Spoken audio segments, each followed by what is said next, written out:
નમસ્તે દોસ્તો, તમારું અમારી ચેનલમાં સ્વાગત છે. તો આજે હું અને વિરલ આવ્યા છે પુનિતવન. પુનિતવન એ ગાંધીનગરમાં એક ગાર્ડન આવેલો છે, એની અંદર આવેલા છે. તેની અંદર તમે મારી પાછળ જોઈ શકો છો કે પોન્ડ છે. અમે જ્યાં પાછળ જઈશું ત્યાં ઝાડી છે કે જેની અંદર જંગલ જેવો એરિયા છે, ગાર્ડન છે, વોકિંગ ટ્રેક છે. એટલે ઓલ ઓવર બહુ સારી જગ્યા છે જ્યાં તમે અર્બન બર્ડ વોચિંગ કરી શકો છો. તો આજે અમે અર્બન બર્ડ વોચિંગ કરવા આવ્યા છીએ. જોઈએ અમે આ અર્બન બર્ડ વોચિંગમાં અમને કયા કયા બર્ડ મળે છે. અમારા એક્સપેક્ટેશન છે કે અમે થોડા વોબલર્સ મળશે, થોડા ફ્લાય કેચર્સ મળશે, પેરાકીટ મળશે અને બીજા બધા બર્ડ્સ મળી શકે છે. તો આ વિડીયોના એન્ડ સુધી અમારા સાથે જોડાયેલા રહો અને જોઈએ કે આપણને આજે કયા કયા બર્ડ્સ મળે છે. આ રવિવારે અમે વહેલી સવારમાં પુનિતવન ગાંધીનગર તરફ પ્રસ્થાન કર્યું. અમારા ઘરથી લગભગ 36 કિલોમીટર દૂર આવેલા આ સ્થળ સવારની ઠંડી હવા અને ખાલી રસ્તાઓ સાથે આ સફરની શરૂઆતથી જ એક અલગ શાંતિનો અનુભવ કરાવી રહી હતી.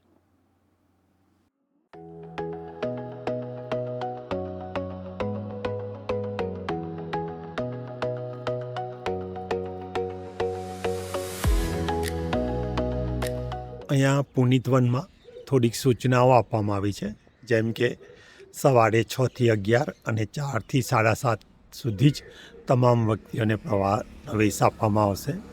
પુનિતવનમાં ક્રિકેટ, વોલીબોલ જેવી કોઈ પણ મેદાનની રમત રમવાની સખ્ત મનાઈ છે. પુનિતવનમાં વન્ય પ્રાણીઓ અને પક્ષીઓને ચણ કે બાહ્ય ખોરાક નાખવો એ ગુનો બને છે અને પુનિતવનમાં વનસ્પતિ, છોડ, વૃક્ષ કોઈ પણ ભાગનો કે ફૂલ તોડવા નહીં. પુનિતવનના પ્રવેશ દ્વારે આવેલું પંચવટી વન અમારી પ્રથમ મુલાકાતનું સ્થળ બની ગયું. તેના મધ્યમાં ઊભેલા ફિકસ કુટુંબના વિશાળ વૃક્ષ જેમ કે પીપળો, વડ જેવા પવિત્ર વૃક્ષોથી તે ઘેરાયેલું હતું અને તે વૃક્ષો જાણે જીવંત બની ગયા હોય તેમ તેની ડાળીઓ પર સતત હલચલ ચાલતી રહેતી હતી.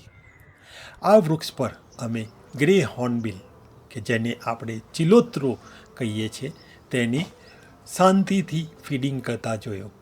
તે એક ડાળી પરથી બીજી ડાળી પર ટેટા તોડતો, એને 2 ચાંચ વડે દબાવી અને સોફ્ટ કરતો અને ઉછાળી અને ખાઈ જતો. આ જ વૃક્ષ પર અમને એશિયન કોયલ કે જેને આપણે કોયલ તરીકે ઓળખીએ છીએ તેની પણ વૃક્ષના ટેટા ખાતા જોયા. તેના સિવાય કોપર સ્મિથ બાર્બેટ કે જેને આપણે ટૂંકટૂકીઓ કે કંસારો તરીકે પણ ઓળખીએ છીએ તે બર્ડને પણ ત્યાં ટેટા ખાતા અમે જોયો. આ સિવાય તેના પર ઇન્ડિયન પીફોલ કે જેને આપણે સાદી ભાષામાં મોર કહીએ છીએ તેને પણ આ જ રીતે ટેટા ખાતા જોયો. થોડીક વાર થઈ પછી અમને ત્યાં એક અલગ ટાઈપના પેરાકીટ એટલે પોપટનો અવાજ સંભળાયો. આ જે પક્ષી દેખાઈ રહ્યું છે જેનું નામ છે એલેક્ઝાન્ડિયર પેરાકીટ કે જેને ગુજરાતીમાં આપણે શૂરપાણનો પોપટ પણ કહીશું. એ શૂરપાણેશ્વરના એરિયામાં દેખાય છે. અમદાવાદ બાજુએ થોડો રેર દેખાય છે. હવે એની પાંખમાં જે તમને આ રેડ કલરનું ચકતા જેવું દેખાઈ રહ્યું છે તે એની આઈડેન્ટિફિકેશન પોઈન્ટ છે કે જે આની અંદર તે આપણને એના નોર્મલ આપણા ત્યાં દેખાતા પોપટથી અલગ કરે છે. અત્યારે તમે એને અર્જુન સાદરના ફ્રૂટ ખાતા જોઈ શકો છો. પેરેટને તમે ટિપિકલ જોયો હશે કે એના એક પગથી એ ફ્રૂટને પકડે છે અને એની ચાંચ વડે એને તોડી અને ખાઈ રહ્યું છે. એની ચાંચ મજબૂત હોય છે અને ટિપિકલ એની જે બીલ છે ઉપર અને નીચે અણીદાર છે કે જેનાથી એ ફ્રૂટને ઇઝીલી તોડી શકે છે. એલેક્ઝાન્ડિયર પેરાકીટ કે જેને આપણે શૂરપાણનો પોપટ કહીશું. આ એનું નર પક્ષી છે કે એના ગળાની અંદર બહુ ક્લિયરલી આપણને કાંઠલો દેખાય છે. જે આપણે જ્યારે ક્યારે પણ પોપટનું ચિત્ર બનાવતા હોઈશું તો આ હંમેશા આપણે કાંઠલો બનાવતા હોઈએ છીએ. નજીકના ઝાડમાં અમને શાંતિથી બેસેલી ઇન્ડિયન રોબિનની ફિમેલ જેને આપણે દેવચકલી કહીએ છીએ તે જોવા મળી.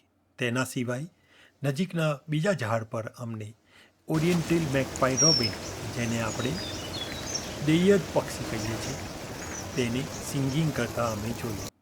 આ સિવાય આ જ ઝાડમાં અમને યલો ફૂટેડ ગ્રીન પીજન, કે જેને આપણે ગુજરાતીમાં હરિયલ પક્ષી કહીએ છીએ, તે પણ જોવા મળ્યું. જ્યારે અમે ગાર્ડનમાં ફરી રહ્યા હતા ત્યારે અમને બ્લેક રેડ સ્ટાર્ટની ફિમેલ, કે જેને આપણે ગુજરાતીમાં થરથરો, કારણ કે તે પોતાની પૂંછડીને કન્ટિન્યુઅસ હલાવ્યા કરતી હોય છે, જેથી આને થરથરો કહેવામાં આવે છે, તે જોવા મળ્યું. અને એના સિવાય અમને બીજી એસી પ્રીનિયા પણ જોવા મળી. તો આ બે પક્ષીઓએ અમારા સવારના ગાર્ડનની મુલાકાતને સફળ બનાવી દીધી. પછી અમે બગીચામાં બનાવેલા નાના તળાવ તરફ આગળ વધ્યા. અહીં વાતાવરણ વધુ શાંત લાગતું હતું. ત્યાં અમે એક લિટલ ગ્રેબેને પોતાને પ્રીનિંગ કરવામાં વ્યસ્ત જોઈ. લિટલ ગ્રેબેને ગુજરાતીમાં નાની ડૂબકી કહેવામાં આવે છે. તેની આસપાસ કોમન મૂરહેન આરામથી ફોરોજિંગ કરી રહી હતી. અને પાણીના કિનારે એક બહુ જ બ્યુટીફુલ વ્હાઇટ થ્રોટેડ કિંગફિશર, કે જેને આપણે સફેદ છાતી કલકલિયો કહીએ છીએ, તે બેઠેલો જોવા મળ્યો હતો. તળાવ પછી પુલ પરથી પસાર થતાં અમને તે જંગલની અંદર અનેક માખીમાર જોવા મળ્યા. સૌથી પહેલાં અમને બ્રાઉન બ્રેસ્ટેડ ફ્લાય કેચર ફોરેન્જિંગ કરતો જોવા મળ્યો, કે જેનું ગુજરાતી નામ છે કથ્થાઈ છાતી માખીમાર. તેના પછી અમને ટાઇગા ફ્લાય કેચર, કે જેને ગુજરાતીમાં આપણે ટાઇગાનો માખીમાર કહીશું, અને તે તેના ઇમેચ્યોર ફિમેલ હોય તેવું લાગ્યું. અને તેની અમે એની ચાંચનો અને પગનો જે કલર કાળો કાળો હતો એના પરથી ઓળખ્યો. આગળ જતાં અમને રેડ બ્રેસ્ટેડ ફ્લાય કેચર, કે જેને આપણે સ્કિફિયા માખીમાર કહીએ છીએ, તેનો નર પક્ષી મળ્યો. અમે તેની ઓળખ તેના થ્રોટ પર આવેલા ઓરેન્જીસ રેડ કલર પરથી કરી. આ જ વિસ્તારમાં થોડાક વર્ષો પહેલાં અમે અલ્ટ્રામરીન ફ્લાય કેચર, કે જેને આપણે સમુદ્રી નીલ માખીમાર પક્ષી તરીકે ઓળખીએ છીએ, અને grey headed canary fly catcher રાખોડી પીળો માખીમાર, તેને પણ જોયા હતા અને તેની સ્મરણો અમે યાદ કરી. તે ઉપરાંત ફેન્ટેલ નાચણ તરીકે ઓળખાતું પક્ષી અને ટિકલ બ્લુ ફ્લાય કેચર, કે જેને આપણે અધરંગ તરીકે ઓળખીએ છીએ, તે પણ અમને જોવા મળ્યા. આ સિવાય આ જ સ્થળે અમને ગ્રીનિશ વોબલર, કે જેને આપણે લીલાશવાળો કિટકીટ, લીલો કિટકીટ, ઝાંખી લીલી ફૂદકી તરીકે ઓળખીએ છીએ, તે જોવા મળ્યું. અને એની જોડે અમને બીજું જોવા મળ્યું હ્યુમ્સ લીફ વોબલર, કે જેને ગુજરાતીમાં આપણે સાદી ફૂદકી તરીકે ઓળખીએ છીએ. આગળ જતાં આ જ એરિયામાં અમને ઓરિએન્ટલ હની બુઝાર્ડ, કે જેને આપણે મધ્યબાજ તરીકે ઓળખીએ છીએ, તે જોવા મળ્યું.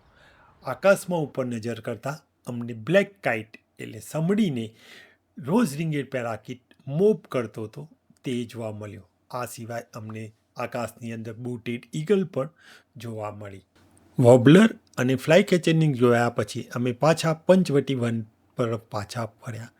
તો ત્યાં પંચવટીમાં અમને તેની આસપાસ ઉગાડેલા બોટલ બ્રશના લાલ ફૂલોમાંથી પર્પલ રમ્પેડ સનબર્ડને નેક્ટર પીતો જોવા મળ્યો. ફિકસ વૃક્ષની આજુબાજુમાં એ લોકોએ સ્નેકવીડ પ્લાન્ટ ઉગાવેલું હતું, અને આ જ પ્લાન્ટમાં સનબર્ડ પર્પલ સનબર્ડ ફીડિંગ કરવાનો પ્રયાસ કરી રહ્યા હતા. અને ત્યાં અમે એને એક અદ્ભુત ફ્લાઇંગ શોટ કેપ્ચર કરવાની તક મળી, અને અમે ત્યાં અમારો બાકીનો સમય 11 વાગ્યા સુધી ત્યાં પસાર કર્યો.